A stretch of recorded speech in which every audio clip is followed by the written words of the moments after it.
Au début de la fondation de la Chine nouvelle, la pénurie était générale. Le tissu fut rationné. Dans les moments les plus durs, chaque personne ne disposait que de quelques pieds de tickets de rationnement de tissu par an. Les gens rapiéçaient et reprisaient leurs habits, et souvent leurs efforts n'aboutissaient pas aux résultats escomptés. Rapiécer un vêtement à plusieurs reprises était chose courante. Pour en finir avec cette pénurie de tissu, la Chine investit massivement dès le début des années 1950 dans le développement du secteur textile.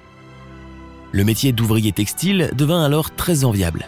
« Ma petite, dépêche-toi de grandir et tu pourras travailler dans une usine textile. » Ce souhait des parents, exprimé sous forme de rime, était largement répandu dans la ville de Zhengzhou.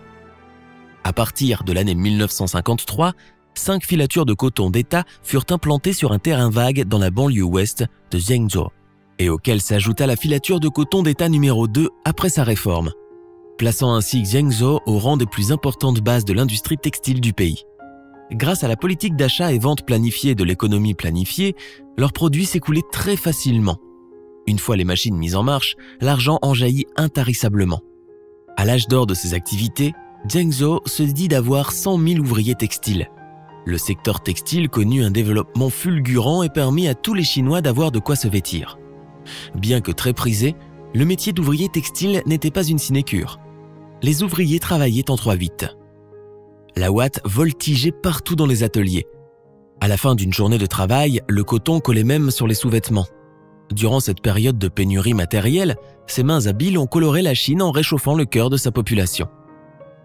En 1983, le système de tickets de rationnement de tissu fut annulé. L'année suivante, la série télévisée japonaise Akai Giwaku connut un vif succès dans toute la Chine. Certains commerçants sursaisirent cette opportunité commerciale inopinée et produisirent en grande quantité des chemisiers du même modèle que portait l'héroïne Sachiko.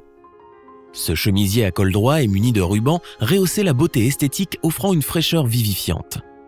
Ce fut un immense succès. Très vite, des clones de Sachiko remplirent les rues. Puis sont apparus les robes rouges, les pantalons à pattes d'éléphant, les chemisiers à manches chauve-souris, les pantalons moulants. Les nouveaux tissus et styles se sont sans cesse succédés.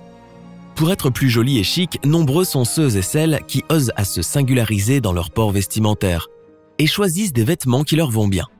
Dans le même temps, sous la manipulation de la main informe du marché, ce secteur se renouvelle de plus en plus rapidement et sans interruption. En l'espace de quelques décennies, le secteur textile, après des hauts et des bas, a connu une résurrection.